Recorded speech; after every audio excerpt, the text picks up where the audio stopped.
Bienvenue sur Parenthood, le podcast dédié à la parentalité.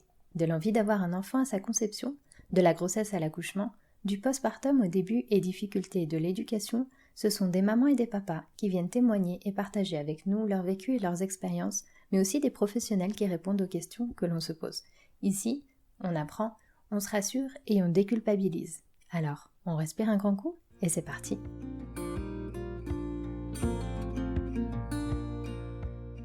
Il y a un an, je vous proposais de découvrir l'histoire de Louis, heureux papa de 5 enfants. Il se livrait alors sur sa paternité qu'il a découvert très jeune, puis sur sa rencontre avec la mère de ses futurs enfants et leur arrivée. Et il nous expliquait combien il appréciait sa vie de papa, très intense par moments.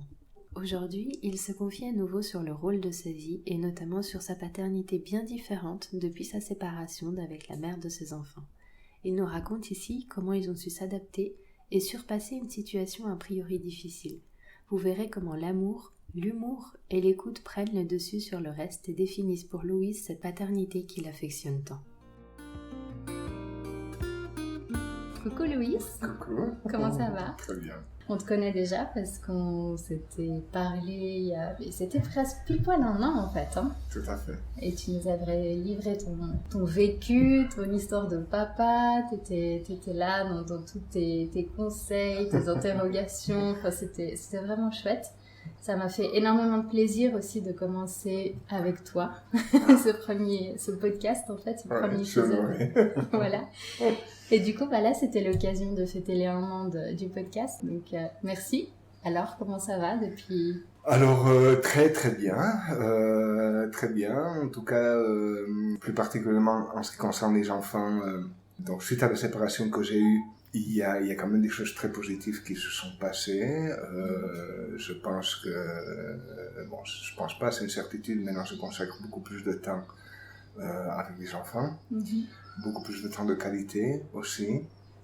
Ce qui fait que c'est un style de vie qui me convient parfaitement. Et puis le temps de qualité aussi parce qu'ils sont plus grands, tu penses Non, je pense que ça a à voir avec mon implication personnelle, quoi. Ouais. Le fait que j'ai pris des dispositions peut-être qui sont différentes, que j'ai priorisé mes activités davantage en fonction d'eux, ouais. Et puis moins en fonction de mon travail. Et ce qui fait que je pense qu'on s'est davantage rapprochés. On a nos moments de chatouille. On a des moments plus sévères, bien sûr. J'en avais déjà parlé la fois qu'on s'était vu, mais c'est le fait de s'impliquer dans quelque chose. Dans un premier abord, on a peur, on pense qu'on peut pas en tirer beaucoup, ça peut même nous ennuyer, et le fait d'insister, on laisse la place à plein de nouvelles choses. Et puis je pense que c'est surtout ça. C'est de consacrer du temps aux enfants, c'est laisser la porte ouverte à une découverte de plein de belles choses qui nous arrivent dessus. Ouais, on n'étant pas dans le cadre du stress lié au travail. Oui, exactement. Mais je pense que tout se repositionne, justement. Quand on commence à mettre les priorités là où elles se trouvent, en réalité, tout se met en place. De pas perdre de vue ce qui est le plus important, c'est tout simplement de permettre à nos enfants d'avoir une écoute et puis un rapport avec la vie de tous les jours, dans le partage. Je ne sais pas, je dis ça parce que pendant une période de ma vie, c'est vrai que j'étais très impliqué dans tout ce qui était travail. Puis des fois, il y a certains projets qui me prenaient toute mon énergie et qui faisaient que je perdais de vue ce qui était vraiment important. Et puis le fait finalement que le projet se passe bien ou se passe pas bien, je veux dire, il y avait peut-être la gratification d'un certain succès, mais que après 2 mois on s'en foutait complètement. Oui, c'est vrai mais complètement. Et puis j'y pense plus. Et puis Dieu sait que Dieu sait si j'ai été stressé pour gérer ce type de projet. Puis après je m'en fous, quoi. Mais sur le moment on le voit pas. Tandis qu'avec les enfants c'est complètement différent parce que c'est quelque chose qui a des répercussions pendant toute ta vie. et pas seulement la tienne, mais la leur. Si les enfants, on leur donne une confiance, on leur donne de l'amour, on leur donne un cadre dans lequel ils peuvent s'épanouir, c'est toute leur vie qu'ils pourront partager cette confiance et puis cet amour avec les autres. Et pas être réactif vis-à-vis des frustrations, des peurs d'être abandonné ou autre, quoi. Donc, puis bon, ça c'est du côté des enfants, mais du côté personnel de moi-même, c'est clair que ça m'apporte beaucoup plus dans la vie. Et toi, t'as vraiment constaté, donc du coup, avec tes enfants, que ton attitude, ton comportement était différent, et leur retour au final. Oui, bien sûr. Je pense qu'il y a eu beaucoup d'aspects dans ma vie qui ont fait que mon comportement a changé au fil des années. Déjà, c'est au niveau personnel, parce que je trouve que c'est important l'introspection et puis d'essayer de se rapprocher vis-à-vis de qui nous sommes en réalité. Et également par les challenges que la vie te donne. Moi, je pense que la séparation, c'était quelque chose aussi de très important parce qu'une fois qu'on vit ce moment qui est inattendu, comme c'était mon cas, et puis qui est révocable, à ce moment-là, on se pose la question pourquoi ? Qu'est-ce qui s'est passé ? Qu'est-ce qui n'a pas fonctionné ? Et à partir de là, on laisse la place à vivre des choses qu'on s'était pas permis de vivre avant cet événement. Et dans le cas présent, je pense qu'une des choses, peut-être plus par obligation que par envie, c'était cette responsabilité accrue vis-à-vis des enfants, et puis le fait de devoir partager du temps plein avec eux. Et de ne pas pouvoir se reposer sur quelqu'un d'autre. Et de devoir d'assumer. Alors, je pourrais parler d'une petite anecdote, c'est que je m'en souviens qu'au début, j'aimais bien partir au Valais chez ma mère avec les enfants parce que j'avais un soutien vis-à-vis des enfants. Et puis, je trouvais un soulagement là derrière. Et aujourd'hui, j'y vais de moins en moins parce que tout simplement, j'ai envie de les garder un peu pour moi, quoi. Parce que du coup, on a plein d'activités, on a plein d'envies, et puis on passe des moments qui sont super. Mais en fait, t'as retrouvé ton rythme à toi. Alors, je suis en train de le retrouver. Je pense que c'est quelque chose que... Mais je suis en train de le retrouver, ça c'est certain. Et puis, le rythme que j'ai aujourd'hui, c'est un rythme qui me convient beaucoup plus que hier. Et tu parlais de la séparation en disant que c'était imprévu, que c'est pas forcément facile à gérer, mais par rapport aux enfants, parce que je sais que vous êtes restés en très bon terme. Alors les enfants, disons qu'on a vraiment eu la chance, en tout cas moi j'ai vraiment eu la chance d'avoir eu les enfants avec ma femme avec mon ex-femme qui est une personne qui est exceptionnelle hein, dans le rapport qu'il a avec la vie. Et qui est énormément dans l'écoute et dont sa priorité c'est les enfants, ça a toujours été les enfants et je pense que pour moi également ça a toujours été une priorité. Du coup déjà dans la discussion qu'on a eue, c'était une discussion qui était difficile mais qui était posée et je m'en souviens ma plus grande peur dans la séparation c'était le fait d'annoncer aux enfants qu'on se séparait. J'avais énormément d'angoisse et du moment où on a pris la décision de s'asseoir et d'en parler avec les enfants et puis surtout de comment ça s'est passé avec les enfants, leur expliquant qu'il y avait que l'amour qu'on avait pour eux c'était tout autant important, mais que on pensait que c'était plus sage de vivre chacun notre vie de son côté. Les enfants, on l'a dit avec beaucoup d'amour, on a essayé vraiment de les rassurer, on a eu des pleurs, des plus grands, parce que bien entendu c'est quelque chose de douloureux, dont on s'y attendait, mais ils l'ont très très très bien reçu. Ils l'ont très très bien reçu. Et puis depuis le début de la séparation, on a gardé vraiment des rapports très amicaux, et puis même dans l'amour, hein, dans le respect. Et les enfants, ils ressentent ça, et je pense qu'ils se sentent super rassurés vis-à-vis de ça. Alors, bien évidemment, dans l'idéal ou dans le fantasme des enfants, j'aimerais bien qu'on soit ensemble. Ça, c'est une certitude, mais ils acceptent parfaitement le fait qu'ils voient que son papa, que sa maman, ils sont épanouis, et puis que eux, quand ils viennent, ils ont leur place, ils ont leur terrain de jeu, ils doivent pas essayer de dealer avec des conflits qui ne leur appartiennent pas, parce qu'ils ont absolument rien demandé. Il y a aucune menace, en tout cas moi quand je parle de mon ex-femme, je parle avec beaucoup d'amour, et puis les enfants ils le ressentent, et puis d'un autre côté, je sais que c'est pareil, quoi. Et ce qui fait que c'est des enfants qui sont heureux, qui sont vraiment heureux. On sent cette allégresse, on sent cette joie de vivre, et puis ils n'ont vraiment aucun problème. Ouais, ils ont vraiment cette confiance en eux. Complètement. Enfin, tu les sens. Ouais. Pour rappel, il y a Joachim, c'est ça, l'aîné. Ouais. Il y a Gabriel. Ouais. Il y a Swan. Ouais. Et il y a Shay. Et puis, entre les deux, il y avait Lali aussi, ta belle-fille, en fait, c'est ça. D'accord. Ils ont leur personnalité, hein. Elles sont très marquées. C'était ça aussi que je voulais te demander, c'était quand tu vois tes enfants grandir et que tu les vois évoluer au sein de ta famille comme ça, tu vois vraiment les différentes personnalités de tes enfants. Moi, c'est quelque chose qui me fascine. Ah, mais complètement différents. Au sein de la même famille, avec la même éducation, ils ont quand même des caractères complètement différents. Ah ouais. Alors non, ils sont tous particuliers. Je ne sais pas si je t'avais parlé la fois dernière des personnalités de chacun des enfants. Je pense que ça s'affirme. Elle était assez coquine, très malicieuse et tout.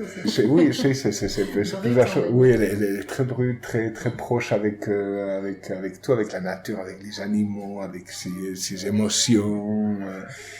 Très très vraie. C'est une fille qui est extrêmement vraie. Puis d'ailleurs, je veux dire, elle est tellement proche de ses émotions qu'elle devient ses émotions. Et puis à chaque fois qu'elle dort, on est tous, quand elle dort dans la voiture parce qu'on fait un trajet, on est tous un peu tendus parce qu'on sait qu'en dépendant de comment elle va se réveiller, ça risque d'être compliqué.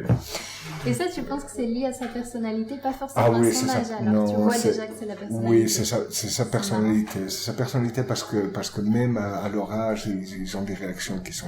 Alors, il y a des choses qui sont très similaires, hein.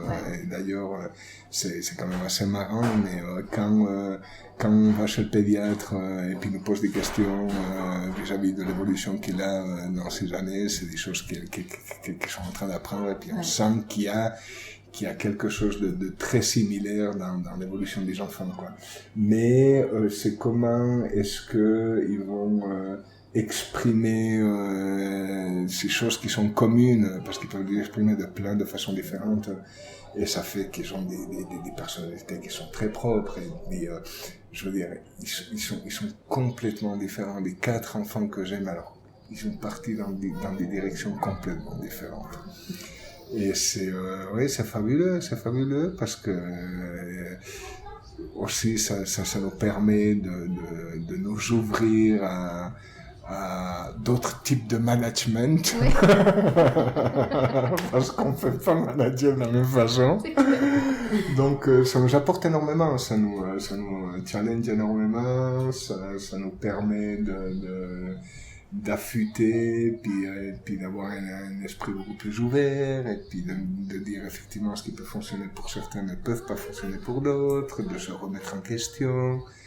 Donc c'est en quelque sorte des professeurs aussi. De par leur diversité, c'est des professeurs qui sont très têtus. Donc si on n'apprend pas, c'est pas eux qui vont changer. Il va falloir les apprivoiser d'une certaine façon. Il va falloir envisager les solutions d'une façon différente.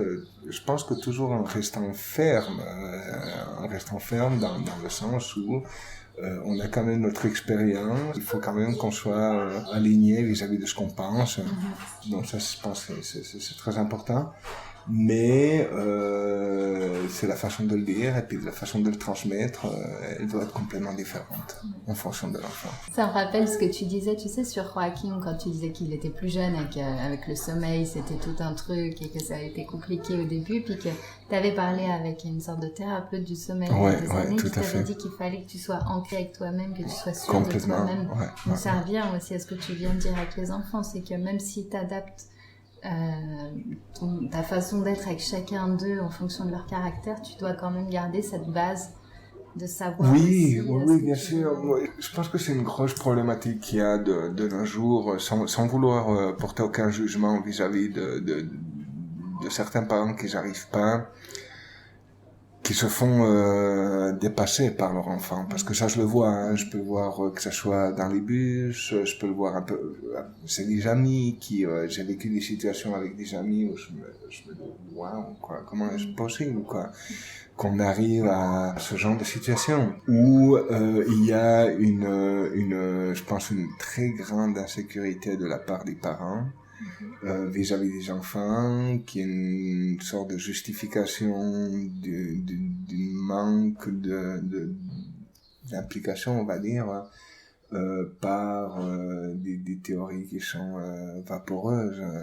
Je ne sais pas, mais disons que je pense que le problème, c'est qu'à un moment donné, bien évidemment, il faut déjà être qui nous sommes et puis essayer de le transmettre. Alors, bien évidemment, avec des erreurs, parce que celui que nous sommes en ce moment-là, il y a énormément de choses qui ne fonctionnent pas, qui sont... Mais je pense qu'il faut être honnête avec soi-même et puis essayer d'être, en tout cas, que nos attitudes, elles soient en accord avec qui nous sommes, et ce qui fait que je pense qu'il faut être rigoureux et puis à un moment donné il faut insister. Moi, il y a certaines choses que je sais que je pourrais pas permettre à mes enfants de le faire. Je sais que je peux pas permettre à mes enfants qu'ils soient respectueux. Je sais que je ne permettrai pas à mes enfants non plus qu'ils soient, en tout cas, qu'ils aient des propos mal polis vis-à-vis de moi ou d'autres personnes. Et c'est quelque chose qui est tellement clair pour moi-même qu'ils se le permettront pas, parce que je dégage ça. Et puis même, j'ai même pas besoin de le dire, c'est que c'est non. Ça, c'est exclu que vous puissiez le faire. Ça fait partie de mes principes. Et c'est justement ça. Il y a des limites à ne pas franchir, tout simplement. C'est absolument impossible qu'il le fasse, parce qu'il sait que moi, je vais avoir une réaction qui peut être forte. Et c'est aussi une des façons de transmettre les valeurs à travers une attitude ou à travers le silence, tout simplement, mais en transmettant le fait que si on a des interdits, ces interdits ne se font pas. Et tu sens que tu es un papa différent de celui que tu étais avec Joachim, par exemple? Oui, très différent. Mais par rapport à la confiance en toi, ou c'est par rapport aussi, comme tu disais, parce qu'on oui, change, on n'est bien pas sûr. la même personne. Oui, oui, mais bien sûr, mais on devient parent, on devient davantage parent déjà en fonction des années qu'on a en tant que parent, et puis en fonction du nombre d'enfants qu'on a. Et on n'a pas du tout les mêmes attitudes avec un premier enfant, qui est de loin le plus difficile, qu'avec le quatrième. Le quatrième, on s'en fout pratiquement de tout. Le quatrième, on le laisse vivre. Le premier, on le laisse pas vivre parce qu'on se laisse pas vivre. Parce qu'on a peur de mal faire, parce qu'on a peur de l'inconnu. Donc voilà, quoi. Tu es un parent complètement différent, parce que tu prends confiance en toi, en fait. Oui, ouais, tout à fait, quoi. Ouais, c'est vraiment lié à la confiance en soi, et puis à déjà avoir fait l'expérience avec le ou la première, et puis, savoir un peu où tu vas aussi, c'est clair. Ouais. Et aussi tout à l'heure, tu as utilisé le mot management, c'est un management différent. Ouais. Est-ce que tu penses qu'en ayant des enfants, tu développes des compétences que tu n'aurais jamais développées autrement? Oui, bien sûr, constamment. Mais pour tout. Pour la patience déjà. On découvre qu'on a une patience, en tout cas on peut la développer.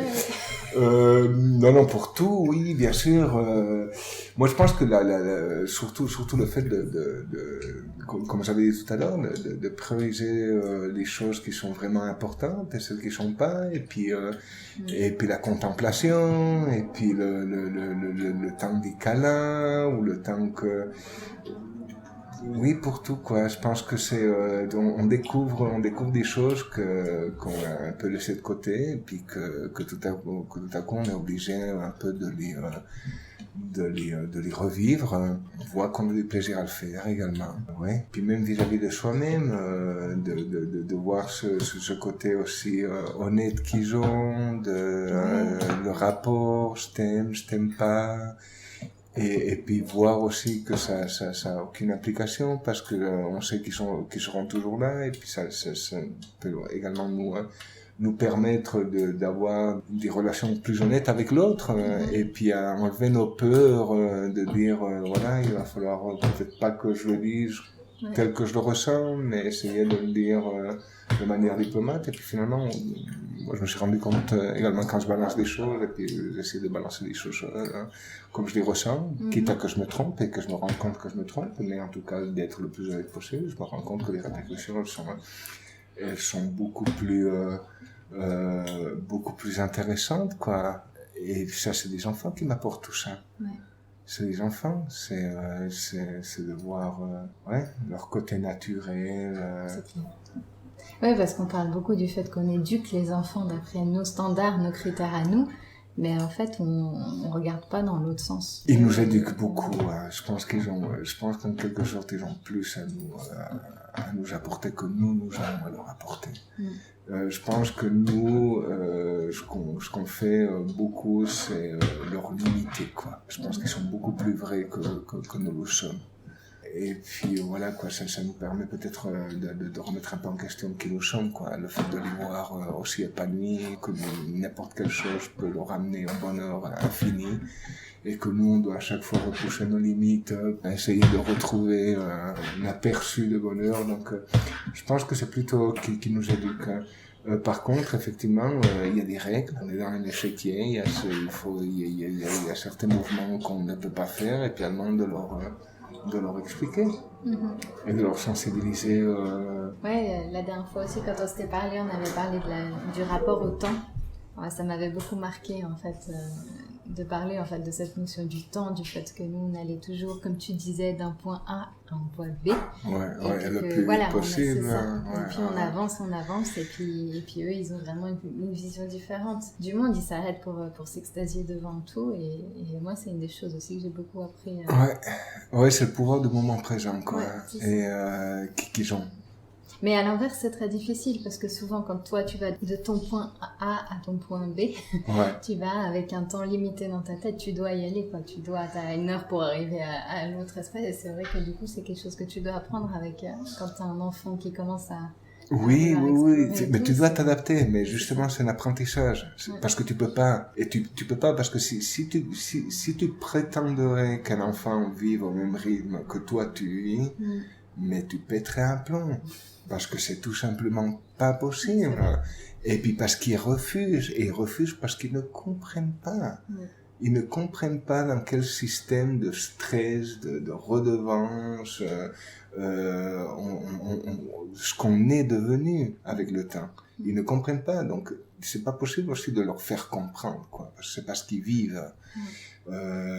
Donc forcément il faut s'adapter, il faut essayer de.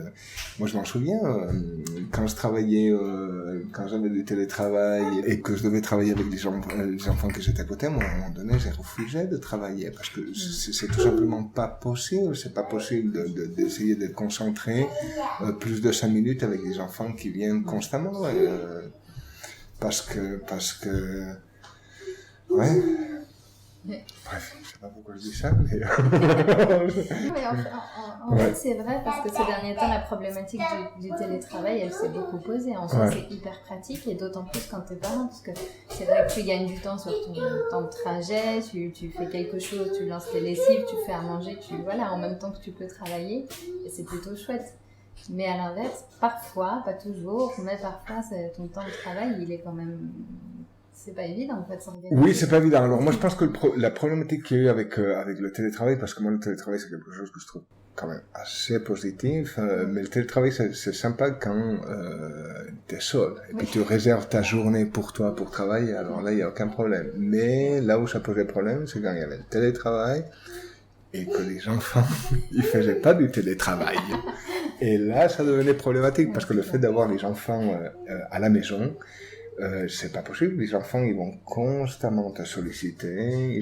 Ils ont des besoins qui sont constants. C'est pas des besoins physiologiques, c'est tout simplement parce qu'ils ont envie d'un câlin, ou ils ont envie d'être tout simplement avec toi, et puis ils peuvent pas comprendre pourquoi t'es fixé devant un écran. Donc du coup, là, effectivement, ça devient un problème. Je pense que c'est un peu l'analogue que je faisais avec ce que je disais avant, c'est que tu peux pas faire comprendre à un enfant les obligations des adultes parce que pour eux ça n'existe pas, ça fait pas partie de leur réalité. Donc finalement c'est toi qu'il va falloir que tu t'adaptes un peu.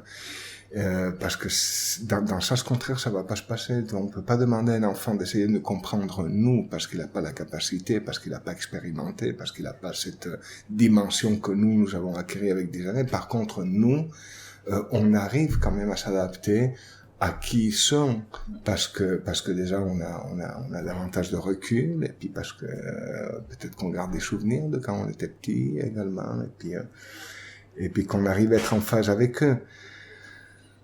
Ouais. Là, tu vas rentrer dans une nouvelle dimension de papa aussi. C'est-à-dire que ta petite dernière, la crèche bientôt, Oui. pour rentrer à l'école.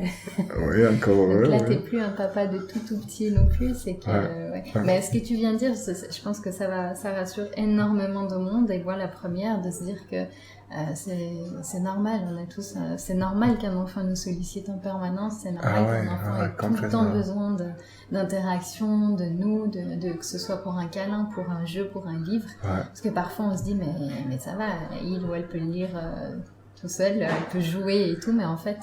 On peut pas faire de généralité, mais les miens, oui, sollicitent tous. Après, ça dépend. Après, on est toujours surpris, hein, parce que moi, je m'en souviens qu'à un moment donné, il passait beaucoup trop de temps sur l'écran. Et puis, je me suis dit, il faut que j'arrête ça, parce qu'après, on sentait également, bien sûr, une facilité. On les met devant l'écran, on a la paix un moment, mais du moment où on les enlève devant l'écran, il y a tout qui explose. Hein. Je veux dire, ils sont malheureux, ils pleurent. Je pense qu'il y a beaucoup de tensions qu'ils ont accumulées, qu'il va falloir qu'il la relâche d'une façon ou d'une autre.